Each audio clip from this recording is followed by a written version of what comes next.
আজকে এই গণতন্ত্র, এই রাজনীতি এমন করেছে, কে মুসলিম, কে হিন্দু, কে খ্রিস্টান, কে বৌদ্ধ, কোনটাই তোয়াক্কা করে না। মুসলমানের সন্তান মাথায় টুপি দিয়ে মুসলমানের শরীরে আঘাত করার জন্য গুলি নিয়ে, অস্ত্র নিয়ে তার সামনে দাঁড়ায়। এই রাজনীতির মুখে আমরা দেই, এই রাজনীতির মুখে আমরা, যে রাজনীতি মুসলমানকে হত্যা শিখায়, এই রাজনীতি বর্তমান যুবক সমাজকে হায়না বানিয়ে ছেড়ে দিয়েছে। বর্তমানে রাজনীতি যুব সমাজকে পশুর মতো বানিয়েছে। এই যুব সমাজকে হায়নার সাথে পরিণত করেছে। এই বাংলাদেশের গণতন্ত্র যুব সমাজকে নষ্ট করেছে। এই যুব সমাজ, এই গণতন্ত্র, এই বাংলাদেশের রাজনীতি কলম ধরা বাদ দিয়ে শিক্ষার নাম করে এই যুবক সমাজদের হাতে গুলি অস্ত্র ধরে দিয়েছে। এই যুব সমাজের হাতে হাজারো যুবক ধ্বংস হচ্ছে, জীবন দিচ্ছে এই রাজনীতির কারণে। এই রাজনীতি যুব সমাজকে ধ্বংস করে ফেলছে। অথচ এই রাজনীতি এমন রাজনীতি হওয়ার কথা ছিল, যেই রাজনীতিতে কোনো গুণ খুন থাকবে না, সেই রাজনীতিতে কোনো হত্যা থাকবে না, যেই রাজনীতিতে কোনো চাঁদাবাজি থাকবে না, যেই রাজনীতিতে কোনো প্রতিহিংসামূলক কোনো কিছু থাকবে না, যে রাজনীতিতে কোনো দ্বন্দ্বই থাকবে না। একক রাজনীতি হবে, সারা মানুষের কথায় একজন ব্যক্তি চলবে, ওই ব্যক্তি পুরো দেশ শাসন করবে, এমন রাজনীতি হওয়ার কথা ছিল। কিন্তু সেই রাজনীতি না হয়ে এই বাংলাদেশে এই গণতন্ত্রের কারণে যুবকদেরকে নষ্ট করছে, হায়না বানিয়ে দিচ্ছে, পশুর মতো বানিয়ে দিচ্ছে। যুব সমাজের হাতে কলম না দিয়ে অস্ত্র ধরিয়ে দিচ্ছে মুসলিম ব্যক্তিকে হত্যা করার জন্য। নিজেও মুসলিম, যাকে মারবে, যাকে মারতে বলছে সেও মুসলিম।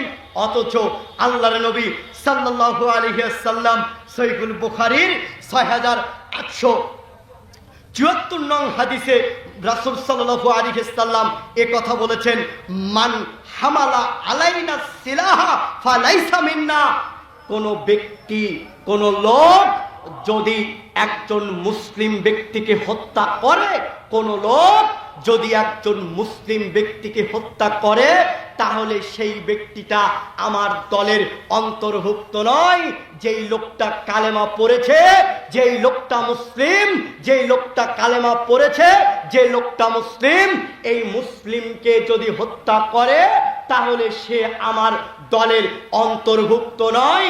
শুধু তাই নয়, মুসলিমের কত মর্যাদা আমি আপনাকে একটি কোরআনের আয়াত দিয়ে আমি আপনাকে দেখাই।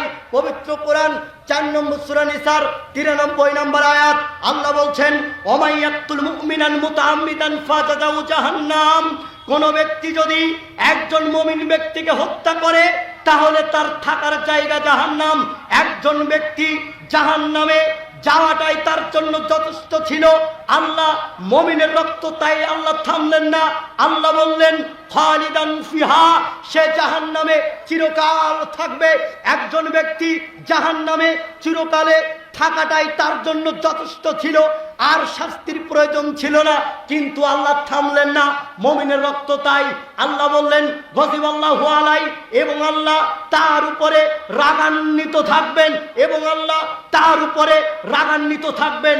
একজন ব্যক্তির উপরে আল্লাহর রাগান্বিত থাকাটাই যথেষ্ট ছিল, আর কোনো শাস্তির প্রয়োজন ছিল না। কিন্তু আল্লাহ থামলেন না, মুমিনের রক্ত, তাই আল্লাহ বললেন অলানাহু, এবং আল্লাহ তাকে অভিশাপ করবেন। একজন ব্যক্তিকে আল্লাহর অভিশাপ দেওয়াটাই যথেষ্ট ছিল, কিন্তু আল্লাহ থামলেন না, মুমিনের রক্ত, তাই আল্লাহ এই অংশের আয়াতে বলছেন, এবং তার জন্য আল্লাহ প্রস্তুত করে রেখেছেন মহা শাস্তি। তাহলে মুমিনের কত মর্যাদা! মুমিন ব্যক্তিকে হত্যা করার কোনো সুযোগ নেই। যেই লোক কালেমা গ্রহণ করেছে তাকে হত্যা করার কোনোই সুযোগ নেই। যেই লোক কালেমা পড়েছে সেই লোককে হত্যা করার কোনোই সুযোগ নেই, সেই লোককে হত্যা করার কোনোই সুযোগ নেই। কিন্তু আজকে এই গণতন্ত্র, এই রাজনীতি এমন করেছে, কে মুসলিম, কে হিন্দু, কে খ্রিস্টান, কে বৌদ্ধ, কোনোটাই তাক্কা করে না। মুসলমানের সন্তান মাথায় টুপি দিয়ে মুসলমানের শরীরে আঘাত করার জন্য গুলি নিয়ে, অস্ত্র নিয়ে তার সামনে দাঁড়ায়। এই রাজনীতির মুখে আমরা দেই, এই রাজনীতির মুখে আমরা, যে রাজনীতি মুসলমানকে হত্যা শিখায়। আমি আপনাকে কি দিয়ে বোঝাই? দিনী ভাই মুসলমানের কত মর্যাদা। সামনে উপস্থিত রাজনৈতিক নেতারা, আমরা কথা বলার সুযোগ এই পর্যন্ত পেয়েছি, এত যাবৎ 16 বছর বললে আমাদেরকে জেলে নিয়েছে, কথা বললেই গুম করার হুঁশিয়ারি দিয়েছে, থানায় মিথ্যা মামলা দিয়েছে।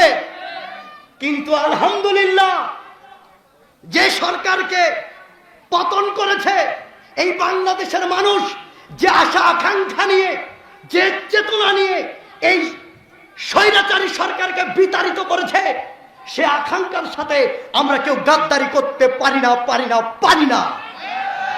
হোক সে বিএনপি, হোক সে এনসিপি, হোক সে জামাতে ইসলাম, কথা বলার অধিকার সবার আছে। কথা বলেন ঠিক কিনা?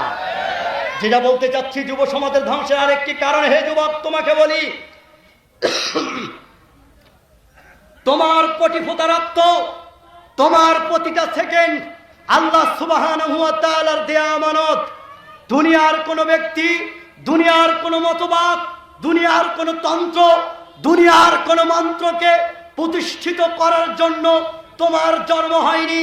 দুনিয়ার কোন ব্যক্তিকে ক্ষমতার মাঝপথে অধিষ্ঠিত করার জন্য তোমার কখনো রক্ত রাজপথে ঝরতে পারে না, তোমার কখনো সময় ব্যয় হতে পারে না। যদি তোমার কোনোদিন রক্ত ঝরে, একমাত্র ইসলাম প্রতিষ্ঠা করার জন্য তোমার রক্ত ঝরবে। যদি তোমার একটি সেকেন্ড সময় ব্যয় হয়, একমাত্র ইসলাম প্রতিষ্ঠা করার জন্য তোমার সময় ব্যয় হবে। তুমি তোমার কাউকে ক্ষমতার চেয়ারে বসার জন্য তোমার কখনো রক্ত রাজপথে ঝরতে পারে না। মনে রেখো, তুমি যাকে জীবন দিয়ে, রক্ত দিয়ে, জীবন বাজি রেখে যাকে তুমি এই ক্ষমতার চেয়ারে বসাবে, এ তোমাকে জাহান্নামী করবে। কেন? ও যখন ক্ষমতাতে বসবে, ওই ক্ষমতা সহজে ছাড়তে চাবে না। ওই ক্ষমতার চেয়ার টিকে রাখার জন্য যে কোনো পথ অবলম্বন করবে। সে হত্যা করতে দ্বিধাবোধ করবে না। তার মধ্যে দুশ্মনী থাকবে, তার মধ্যে হিংসা থাকবে, তার মধ্যে দুর্নীতি থাকবে, তার মধ্যে মিথ্যা কথা থাকবে। এই লোককে যদি তুমি ক্ষমতার চেয়ারে বসাও, এ তোমাকে জাহান্নামী করবে। মনে রাখবেন, হে তরুণ, তোমরা এই কথা মনে রাখবে। আজকে আপনাদের এই গ্রামে বলে যাচ্ছি অতীব গুরুত্বপূর্ণ কথা। এই কথাটা যদি মাথায় রাখতে পারেন, ইনশাআল্লাহ গণতন্ত্রকে আপনারা ঘৃণা করবেন। মনে রাখবেন এ কথা। হে যুবক, তোমাকে বলি, তোমার নেতা যদি আওয়ামী লীগ হয়, তোমার নেতা যদি বিএনপি হয়, তোমার নেতা যদি জামাতে ইসলাম হয়, তথাকথিত এই গণতন্ত্র হয়, এই গণতন্ত্রের সাথেই তোমার হাসর নাসর হবে। নবী মুহাম্মদ সাল্লাল্লাহু আলাইহি ওয়াসাল্লামের সাথে তোমার দেখা সাক্ষাৎ হবে না, হবে না, হবে না। এই গণতন্ত্র দিয়ে ইসলামের কোনো উপকার হতে পারে না।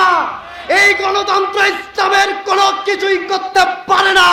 এই গণতন্ত্র মানুষকে হত্যা শিখায়, এই গণতন্ত্র মানুষকে হারাম শিখায়, এই গণতন্ত্র চাঁদাবাজি শিখায়, এই গণতন্ত্র হত্যা শিখায়, এই গণতন্ত্র মানুষের মাথা থেতলা করে দেয়। তথাকথিত এই গণতন্ত্র মানুষকে হত্যা, গুম এগুলো শিখায়, হারাম শিখায়, মানুষের মাথা থেতলা করে দেয়। আর এই গণতন্ত্র এমন, যা আমরা যদি উৎখাত করতে চাই, এই চাঁদাবাজি গণতন্ত্র, এইটা যদি আমরা উৎখাত করতে চাই, তাহলে আমাদের ইমানতের প্রয়োজন, আমাদের খেলাফত প্রয়োজন।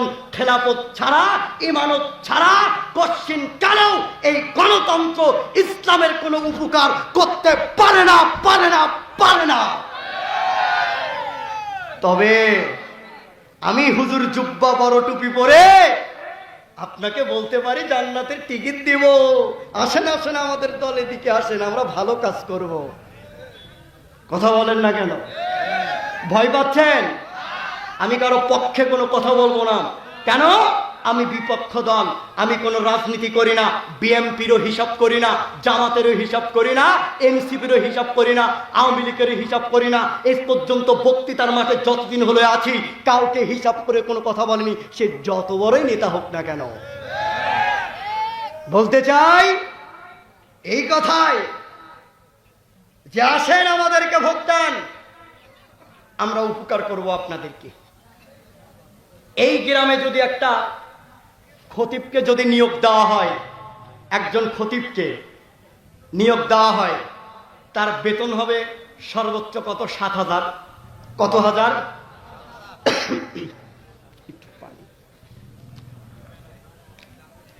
চেয়ারম্যান সাহেব একটু সময়টা দেখেন তো। 11:30 শেষ করতে হবে। দেখেন, মনোযোগ সহকারে শোনেন, বক্তব্য কিন্তু শেষের দিকে। এই গ্রামে যদি একজন ইমামকে নিয়োগ দেওয়া হয়, সেই ইমামের বেতন 7,000। তো এই গ্রামে প্রায় 500 লোক। কতজন লোক? 500 লোক একটা জামাতে।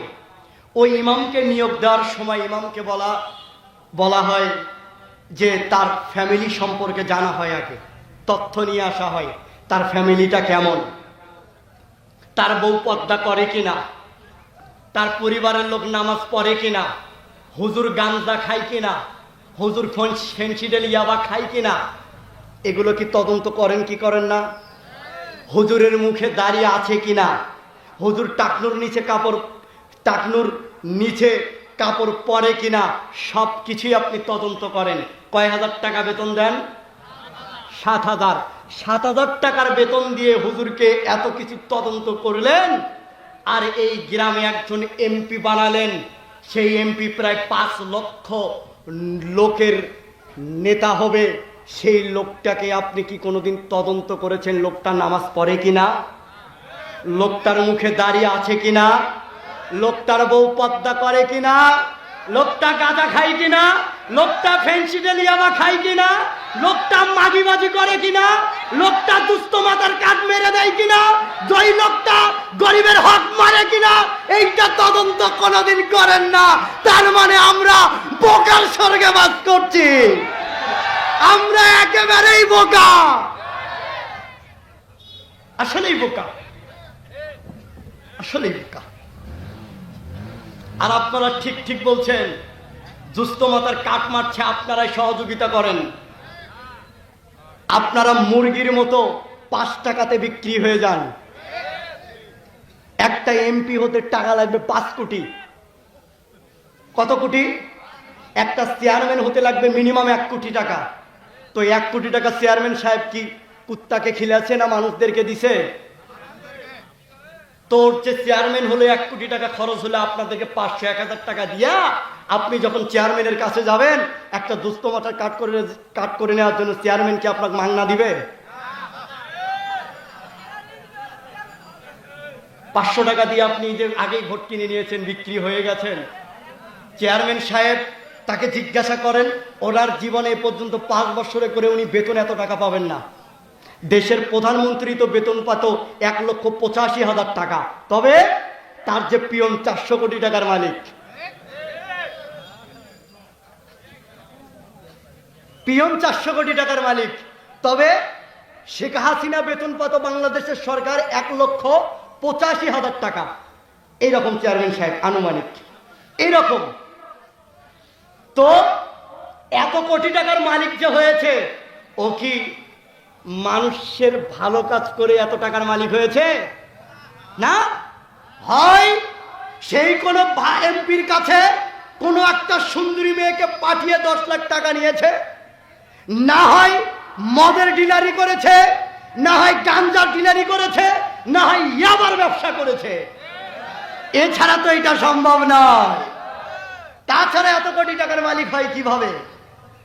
তো আমি যেটা বলতে চাচ্ছি, তদন্ত করেন, মন্ত্রী বানাবেন কাক, তদন্ত করেন এমপি বানাবেন কাক। এমপি বর্তমান এই বাংলাদেশের বুকে যারা সাধারণ মানুষ আছি তাদেরকে ধর্মীয় ব্ল্যাকমেল আমরা করছি। কিভাবে ধর্মীয় ব্ল্যাকমেল করছি? শোনেন শোনেন শোনেন শোনেন শোনেন শোনেন শোনেন শোনেন শোনেন শোনেন আমরা সংসদে 300 জন এমপি হব। 300 জন এমপি হয়ে কোরআনের আইন যা যা আছে সব আমরা বাস্তবায়ন করব। হায় হায় হায় হায়, যখন আমরা সংসদে বসবো তখন আমরা কোরআনের আইন চালু করব। কিন্তু আলহামদুলিল্লাহ আমাদের মুখে দাড়ি নাই, আমাদের মুখে দাড়ি নাই, আমাদের মুখে দাড়ি নাই, আমরা সালাত আদায় করি না, আমার বউ বেপরদায় চলে, কিন্তু বাংলাদেশে ইসলামী রাষ্ট্র কায়েম করব এইটা দিয়েও মুসলমানদেরকে ধোঁকা দিচ্ছে। আপনি দেখেন জামাতে ইসলামের লোক যারা এমপিতে দাঁড়িয়েছে তার মুখে দাড়ি নাই, দাঁড়িয়ে আছে। ও যদি ইসলামী রাষ্ট্র কায়েম করতে চাই এটা সম্ভব। যে মুখে দাড়ি নাই, রাসূলের আদর্শ নাই, ওর দ্বারা ইসলামের উপকার হবে? এই হবে গাঁজাখোর, আর ওর সাথী যারা হবে তাদেরকেও গাঁজাখোর বানিয়ে ছাড়বে। কি দিয়ে বোঝাই আপনাকে? আমি আপনাকে বোঝাতে পারবো না এই গণতন্ত্র কত বড় খারাপ। এই গণতন্ত্রের ফজিলত আছে জানেন? গণতন্ত্রের ফজিলত কি? মনে করেন আপনাদের চেয়ারম্যান সাহেব লন্ডন থেকে লেখাপড়া করে এসেছে। কোথার থেকে? লন্ডন থেকে। আর একটা ওই যে একটা মুসিদ ছেলে, একটা মুসিদ ছেলে, ওই মুসিদ ছেলে আর লন্ডন থেকে পড়ে আসা চেয়ারম্যান দাঁড়িয়েছে ভোটে। তো ওই মুসিদ ছেলে, ওই মুসি যদি বেশি ভোট পায়, ওই মুসি এমপি। যে লন্ডন থেকে পড়ে আসলো এই চেয়ারম্যানকে ওকে বলতে হবে sir sir sir sir sir sir. কেন? যদি না বলে ওর চেয়ারম্যানই থাকবে না। কথা বলেন না কেন? কথাটা আমি বানানো বললাম? তাকে স্যার বলতে হবে, বলতেই হবে স্যার। ওই মুসি হলেও স্যার বলতে হবে। কেন জানেন? ওই আপনাদের ভোট দিয়েও নেতা হয়েছে, আর শিক্ষিত যিনি ইনি নেতা হতে পারে নাই। কথা বলেন না কেন? আমি কাউকে আক্ষেপ করে কথা বলছি, কাকে কটাক্ত করে কথা বলছি? আমি কিন্তু কারো বিপক্ষে কথা বলছি না। শুধু যেগুলো গণতন্ত্রের ফজিলত এটা আপনাদের মাঝে আমি তুলে ধরার চেষ্টা করছি, এতটুকু আমি আপনাকে বোঝালাম। সম্মানিত উপস্থিতি, আমি যে পিয়ারের ফজিলতটা একটু যা বলি চেয়ারম্যান সাহেব, আচ্ছা যাই ওসব কিছু না বলি, তো আমরা একটু লক্ষ্য করি যুব